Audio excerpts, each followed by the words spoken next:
और हमारे साथ हमारे सहयोगी उमा शंकर सिंह जुड़ गए हैं। उमा, आप लंबे वक्त से अंतर्राष्ट्रीय मामलों को कवर कर रहे हैं। जिस तरह से दुनिया इस पर बटी हुई नजर आ रही है, एक तरफ चीन है जो दोनों ही तरफ से अत्याचार को गलत ठहरा रहा है, यहाँ पर अपना एक अलग स्टैंड लेता हुआ नजर आ रहा है। फिलिस्तीन अपना दर्द बयां कर रहा है और अमेरिका जो है एक जेनेरिक बयान देता हुआ यहाँ पर नजर आ रहा है। लेकिन क्या कोई ऐसी ठोस कोशिश वाकई में अंतर्राष्ट्रीय स्तर पर हो रही है कि इजराइल अब ये हमले रोके, क्योंकि बड़ी तादाद में अब लोग जो है उनकी जान जा रही है वहां पर?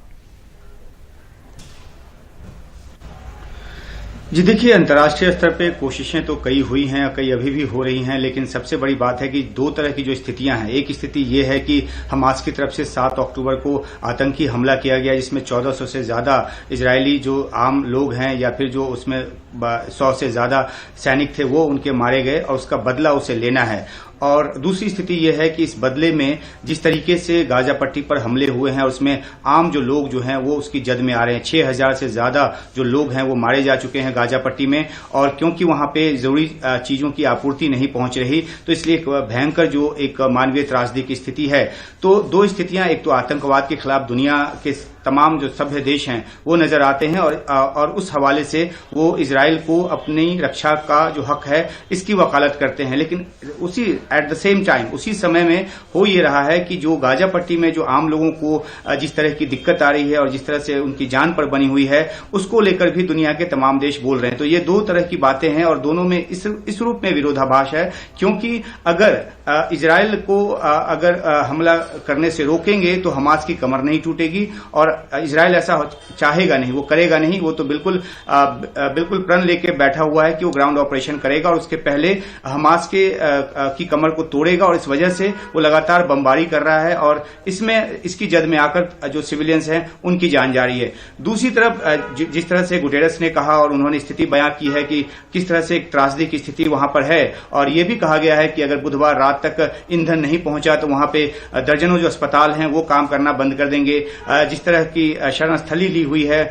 जो शरण स्थली में जो लोग अपनी पनाह लिए हुए हैं, यूएन के खासतौर पे जो स्कूल्स हैं उसमें 6 लाख के आसपास लोग हैं वो पनाह लिए हुए हैं। वहां पावर नहीं है, वहां पे जो बेसिक इम्यूनिटीज है उसकी कमी हो रही है, खाने पीने की चीजों की किल्लत हो रही है। जो राहत के ट्रक आ रहे हैं वो बहुत ज्यादा, वो काफी नहीं है। अगर 54 ट्रक 3 खेप में आए तो उसके बाद जो है उसके बाद ये कहा गया कि 100 के आसपास जो ट्रक की रोज जरूरत है। तो ऐसी एक स्थिति है जहां पे मानवीय त्रासदी है, दूसरी तरफ आतंकवाद है, और इसलिए जो भी बात चाहे यूएनएससी में कही जा रही हो, चाहे वो दूसरे मंचों पे कही जा रही हो, जहां आतंकवाद के खात्मे के लिए सभी देश जो हैं वो कृतसंकल्प नजर आ रहे हैं, वहीं पर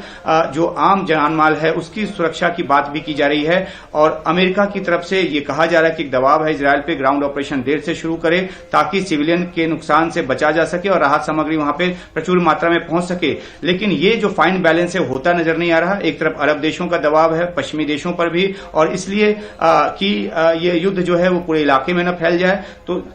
ये ऐसी कॉम्प्लिकेटेड सिचुएशन है जहां पे कोई राह नजर नहीं आती, और इजराइल जो है वो तो तैयार बैठा है कि वो ग्राउंड ऑपरेशन करेगा क्योंकि उसके ऊपर इतना बड़ा आतंकी हमला हुआ। तो बीच का रास्ता निकालने की कोशिश है, और इस बीच जो जिस तरीके से एक पृष्ठभूमि देते हुए गुटेरस ने बयान दे दिया है कि ये वैक्यूम में नहीं हुआ है, उससे इजराइल में और ज्यादा एंगर है। और इजराइल के जो राजदूत हैं यूएन में, उन्होंने सीधे मांग की है कि गुटेरस जो है वो इस्तीफा दें, पद छोड़ें, और या वो फिर माफी मांगे, क्योंकि जब तक ऐसा नहीं करेंगे इस यूएन बिल्डिंग का कोई मतलब नहीं रह गया। तो इजराइल को लगता है कि गुटेरस जो है वो सीमा से आगे जाकर जो हमास का पक्ष ले रहे हैं, हालांकि हमास का वो पक्ष नहीं ले रहे, वो तो आम जो फिलिस्तीनी लोग हैं उसका पक्ष ले रहे हैं, लेकिन इजराइल इस बात से काफी गुस्से में है।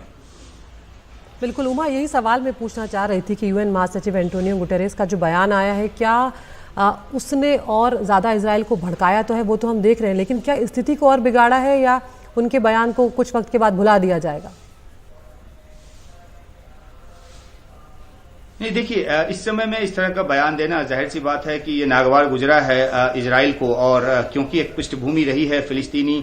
जो आंदोलन है उसकी, और एक लड़ाई जो है वो चलती रही है। लेकिन उस लड़ाई के चलते रहने के दौरान और इस तरह का 7 अक्टूबर का आतंकी हमला होना, उससे जो है वो एक काफी एक ऐसी स्थिति, गंभीर स्थिति पैदा हो गई जिसमें कि सबसे पहली कोशिश इजराइल की यह है कि हमास को खत्म करे सैन्य ऑपरेशन के जरिए। और इस बीच में ठीक है, मानवीय त्रासदी वहां वहां पर उसके लिए बहुत ज्यादा जरूरत है राहत की, उसकी लगातार वो बात कर रहे हैं। वो राफा बॉर्डर तक भी गए थे और उन्होंने वहां पे जो समीक्षा है वो भी की। इजिप्ट में बहुत सारे जो राहत सामग्री है वो वहां पे इकट्ठा है, लेकिन क्योंकि खेप कम जा रही है इसलिए वो पहुंच नहीं पा रही। तो ऐसी स्थिति में जहां पे एक फाइन बैलेंस की जरूरत है, किसी भी एक पक्ष को भड़काने वाला बयान किसी भी तरफ से नहीं दिया जाना चाहिए, ये मुझे लगता है। लेकिन अब क्योंकि ये बयान आ गया है और ऐसे में इजरायल की तरफ से जो एक तीखी प्रतिक्रिया है वो आई है और वो पहले से कह चुका है कि अपनी जमीनी रास्ते से वो एक भी आपूर्ति नहीं होने देगा, नहीं जाने देगा। जो केरम शलोम बॉर्डर है जहां से जो मैक्सिमम जो सप्लाई है वो जाती थी गाजा को,